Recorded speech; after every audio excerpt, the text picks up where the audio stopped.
بسم اللہ الرحمن الرحیم۔ 7th اسکائی کے ناظرین، السلام علیکم ورحمۃ اللہ وبرکاتہ۔ کیسے ہیں آپ لوگ؟ امید کرتی ہوں خیریت سے ہوں گے انشاءاللہ۔ آج میں بات کروں گی دختر نبی کریم صلی اللہ علیہ وسلم سیدنا حضرت فاطمہ الزہرا رضی اللہ عنہا کے بارے میں۔ نبی کریم کی چوتھی بیٹی سیدنا فاطمہ الزہرا کے حالات و واقعات۔ سیرت نگاروں کے نزدیک سیدنا فاطمہ کی تاریخ ولادت میں اختلاف پایا جاتا ہے۔ ایک روایت ہے کہ نبوت کے پہلے سال پیدا ہوئیں۔ ابن اسحاق سیرت نگار نے لکھا ہے کہ ابراہیم کے سوا آپ صلی اللہ علیہ وسلم کی تمام اولاد قبل از نبوت پیدا ہوئیں۔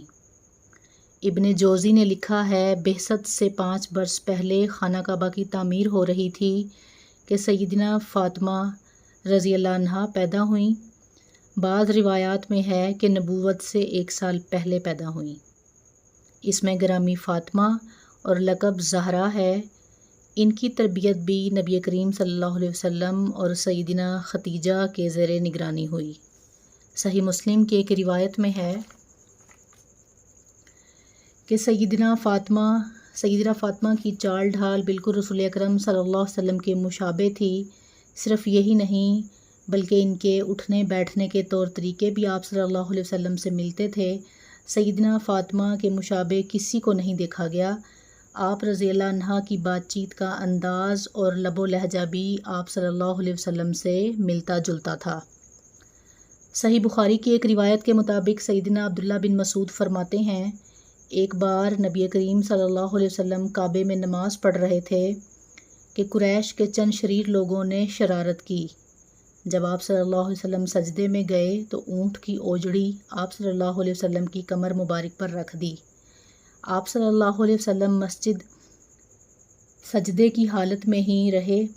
آپ صلی اللہ علیہ وسلم کی اس حالت پر قریش کے شریر لڑکے خوش ہو رہے تھے۔ اتنے میں سیدہ فاطمہ کو اطلاع ملی۔ آپ رضی اللہ عنہا کا بچپن تھا، فوراً وہاں پہنچی۔ اس گوشت کو آپ صلی اللہ علیہ وسلم کی کمر مبارک سے اتارا اور ناراضگی کا اظہار فرمایا۔ آپ نماز سے فارغ ہوئے تو ان بد دینوں کے حق میں بد دعا فرمائی، وہ قبول ہوئی اور ان میں سے بیشتر غزوہ بدر میں مارے گئے۔ پھر مدینے کی طرف ہجرت ہوئی۔ نبی کریم صلی اللہ علیہ وسلم نے پہلے خود ہجرت فرمائی، اپنے گھر کے افراد کو بعد میں مدینے بلوایا۔ 2 ہجری میں غزوہ بدر پیش آیا۔ اس سے فارغ ہونے کے بعد آپ نے سیدہ فاطمہ کے نکاح کا ارادہ فرمایا۔ سیدہ فاطمہ کے ساتھ سب سے پہلے نکاح کی درخواست سیدنا ابو بکر صدیق رضی اللہ عنہ نے کی، پھر ان کے بعد سیدنا عمر رضی اللہ عنہ نے کی تھی، لیکن نبی کریم صلی اللہ علیہ وسلم نے انہیں کوئی جواب نہ دیا۔ حضرت علی رضی اللہ عنہ نے خواہش کا اظہار کیا کہ نبی کریم صلی اللہ علیہ وسلم انہیں اپنی دامادی کا شرف عطا فرما دیں، تو نبی کریم صلی اللہ علیہ وسلم نے ان سے درخواست فرمائی، تمہارے پاس مال کے لیے کوئی چیز ہے؟ سیدنا علی رضی اللہ عنہ نے عرض کیا، اور تو کوئی چیز نہیں، صرف ایک سواری اور ایک زرہ ہے۔ نبی کریم صلی اللہ علیہ وسلم نے فرمایا، گھوڑا تو لڑائی کے لیے ضروری ہے، زرہ فروخت کر ڈالو۔ وہ زرہ سیدنا عثمان نے 480 درہم کے عوض خریدی۔ اس موقع پر نبی کریم نے ارشاد فرمایا، اس رقم میں سے خوشبو بھی خریدی جائے۔ اگر سیدنا کا سال ولادت نبوت کا پہلا سال تسلیم کر لیا جائے تو سیدنا فاطمہ رضی اللہ عنہا کی عمر جب 15 سال 5.5 ماہ کی تھی تو 2 ہجری میں نبی کریم صلی اللہ علیہ وسلم نے سیدنا علی رضی اللہ عنہ کے ساتھ ان کا نکاح کر دیا۔ اس وقت سیدنا علی کی عمر 21 برس 5 مہینے تھی۔ عمروں کے معاملے میں اختلاف پایا جاتا ہے۔ خیر، نکاح کے بعد رسم عروسی کا وقت آیا تو نبی کریم صلی اللہ علیہ وسلم نے سیدنا علی سے کہا کہ ایک مکان لے لیں۔ چنانچہ حارث بن نعمان کا مکان حاصل کیا گیا اور سیدنا علی نے جناب فاطمہ رضی اللہ عنہا کے ساتھ اس مقام میں قیام کیا۔ شادی کے موقع پر نبی کریم صلی اللہ علیہ وسلم اپنی بیٹی کے جہیز کے لیے جو سامان تیار کیا اس کی تفصیل یہ ہے کہ ایک پلنگ اور ایک بستر دیا، اصحابہ میں لکھا ہے کہ ایک چادر، 2 چکیاں اور ایک مشک بھی دی، اور یہ عجیب اتفاق ہے کہ یہ 2 چیزیں عمر بھر ان کی رفیق رہیں۔ سرور انبیاء کی سب سے چھوٹی اور چہیتی بیٹی کی بنیاد زندگی کو پورا کرنے کے لیے گویا کل سامان یہی تھا۔ یہ چیزیں دنیا والوں سے پکار کر کہہ رہی تھی، دنیا والوں اصل چیز تو فکر آخرت ہے، نہ کہ عیش و عشرت۔ یہ زندگی بھی عارضی ہے اور دنیا کی ہر چیز بھی، اصل چیز تو آخرت کی زندگی ہے۔ یہ ابتدائی مراحل طے ہو گئے تو نبی کریم صلی اللہ علیہ وسلم نے سیدنا فاطمہ کا نکاح سیدنا علی سے کر دیا، 400 درہم حق مہر مقرر فرمایا۔ اس نکاح میں سیدنا ابوبکر صدیق، سیدنا عمر فاروق اور سیدنا عثمان غنی شریک تھے، اور یہ حضرات اس نکاح کے گواہ بھی تھے۔ نکاح کی یہ تقریب سادگی کا اعلیٰ نمونہ تھی، اس میں کسی قسم کا کوئی تکلف نہیں برتا گیا۔ نکاح کے بعد سیدنا فاطمہ کو سیدنا ام ایمن کے ساتھ سیدنا علی کے گھر روانہ کر دیا گیا۔ سیدہ فاطمہ پیدل چل کر وہاں گئی، کوئی ڈولی اور سواری وغیرہ نہیں تھی۔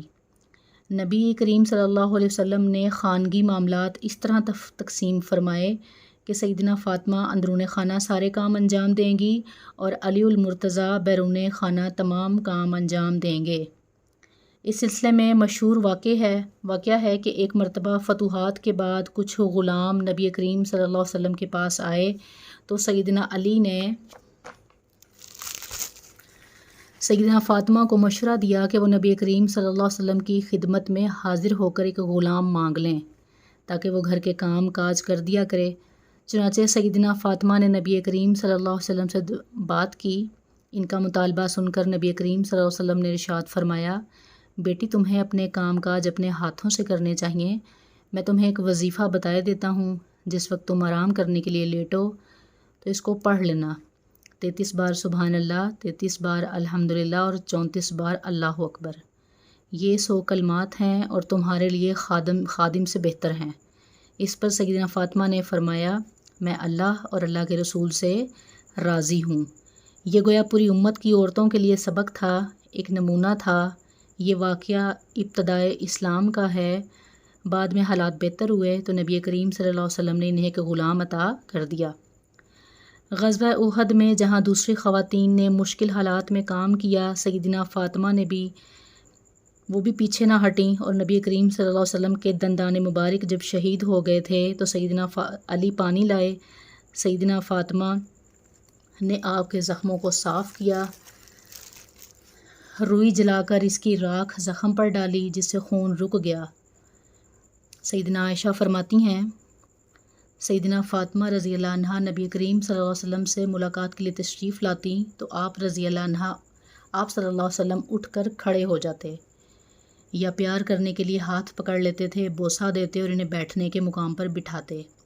اسی طریقے سے جب نبی کریم صلی اللہ علیہ وسلم سیدنا فاطمہ کے ہاں تشریف لے جاتے تو سیدنا فاطمہ احتراماً کھڑی ہو جاتی، آپ صلی اللہ علیہ وسلم کے دست مبارک کو چوم لیتی اور اپنی نشست پر آپ صلی اللہ علیہ وسلم کو بٹھاتی۔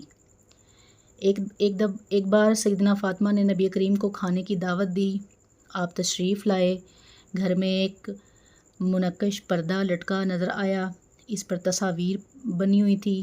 آپ صلی اللہ علیہ وسلم دروازے پر ہی کھڑے ہو گئے، اندر تشریف نہ لائے، واپس جانے لگے۔ سیدنا فاطمہ باہر نکل کر آپ صلی اللہ علیہ وسلم کے پیچھے لپکی اور واپس جانے کی وجہ پوچھی تو آپ نے فرمایا، نبی کے لیے مناسب نہیں کہ ایسے مقام پر میں داخل ہوں جو مزین اور منقش کیا گیا ہو۔ صحیح مسلم کی ایک روایت کے مطابق ایک مرتبہ ازواج مطہرات نے سیدنا فاطمہ رضی اللہ عنہا کو ایک کام کے لیے نبی کریم صلی اللہ علیہ وسلم کے پاس بھیجا۔ اس وقت آپ صلی اللہ علیہ وسلم سیدنا عائشہ رضی اللہ عنہا کے گھر پر تھے۔ اس کام کے متعلق بات ہو گئی تو آپ صلی اللہ علیہ وسلم نے سیدنا فاطمہ رضی اللہ عنہا سے فرمایا، اے میری بیٹی، جو مجھے محبوب ہو کیا وہ تجھے محبوب نہیں؟ سیدنا فاطمہ نے عرض کیا، جو آپ کو محبوب ہے وہ مجھے بھی محبوب ہے۔ اس پر آپ صلی اللہ علیہ وسلم نے فرمایا عائشہ مجھے محبوب ہے، تم بھی ان کو محبوب رکھنا۔ مطلب یہ ہوا کہ جسے سید المرسلین محبوب مانے، امت بھی ان کو محبوب جانے۔ فتح مکہ کے بعد سیدنا علی رضی اللہ عنہ نے ابو جہل کی لڑکی جمیلہ سے نکاح کا ارادہ کیا۔ اس بات کی اطلاع سیدنا فاطمہ کو ہوئی تو شدید رنج کا احساس ہوا۔ یہ قدرتی بات تھی۔ ناراض ہو کر نبی کریم صلی اللہ علیہ وسلم کی خدمت میں تشریف لے گئیں اور یہ بات آپ کو بھی بتائی۔ آپ صلی اللہ علیہ وسلم نے ان کی بات سن کر لوگوں کو ایک خطبہ دیا۔ اس میں ارشاد فرمایا فاطمہ میرے جسم کا ٹکڑا ہے، جو چیز فاطمہ کو بری لگے وہ مجھے بھی ناپسند ہے۔ پھر آپ نے فرمایا میں اپنی طرف سے حلال کو حرام نہیں کرتا اور نہ کسی حرام کو حلال کرتا ہوں، لیکن اللہ کی قسم، اللہ کے رسول کی بیٹی اور اللہ کے رسول کے دشمن کی بیٹی ایک شخص کے نکاح میں جمع نہیں ہوں گی۔ جب ناراضی کی صورت واضح ہوئی تو سیدنا علی نے ابو جہل کی بیٹی سے نکاح کا ارادہ ترک کر دیا۔ ایک مرتبہ اور بھی سیدنا علی کی سیدنا فاطمہ سے ناراضگی ہوئی۔ سیدنا نے نبی کریم صلی اللہ علیہ وسلم سے شکایت کی تو آپ نے فرمایا اے فاطمہ، اے میری بیٹی، اپنے خاوند کی اطاعت اور فرما برداری کرو، اور یہ بات سمجھ لو کہ ایسی کون سی عورت ہے کہ جس کے پاس اس کا خاوند خاموشی سے چلا آئے۔ نبی کریم صلی اللہ علیہ وسلم کے آخری ایام میں ایک اور واقعہ پیش آیا۔ سیدہ عائشہ صدیقہ رضی اللہ عنہا فرماتی ہیں کہ ایک روز نبی کریم صلی اللہ علیہ وسلم گھر میں تشریف فرما تھے۔ ہم آپ صلی اللہ علیہ وسلم کے پاس موجود تھی کہ سیدنا فاطمہ تشریف لائیں، اور اس وقت آپ کی اولاد میں سے صرف حضرت فاطمہ ہی زندہ تھی، باقی تمام اولاد فوت ہو چکی تھی۔ آپ صلی اللہ علیہ وسلم نے سیدہ کو آتے دیکھا، انہیں بلایا اور اپنے پاس بٹھایا، پھر انہیں کان میں کوئی بات فرمائی۔ وہ بات سن کر سیدنا فاطمہ بے ساختہ رونے لگیں۔ جب آپ نے ان کی غمگینی دیکھی تو کان میں دوبارہ کچھ کہا۔ اس بار وہ ہنسنے لگی۔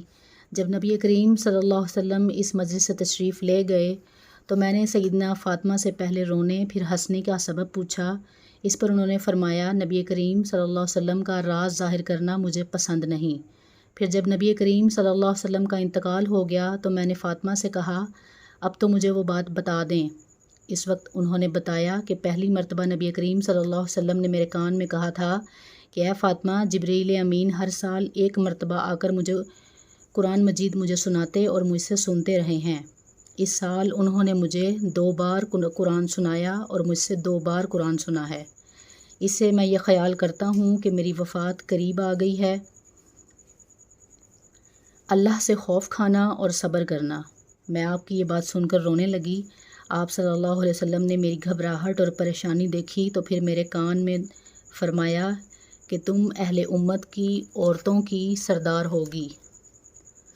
بعض روایات میں یہ آتا ہے کہ میں اسی مرض میں ہی اللہ کی طرف رحلت کر جاؤں گا۔ میرے اہل بیت میں سے سب سے پہلے تم مجھ سے ملو گی۔ یہ سن کر میں خوش ہو گئی۔ بلا شبہ سیدنا حضرت فاطمہ رضی اللہ عنہا تمام عالم اسلام کی خواتین کے لیے راہ ہدایت کا ذریعہ اور تمام جنتی عورتوں کی سردار ہیں۔ اللہ پاک ہمیں بھی ان کے طرز عمل پر چلنے کی توفیق عطا فرمائے، آمین۔ کمنٹس میں لازمی بتائیے گا آپ کو ویڈیو کیسی لگی۔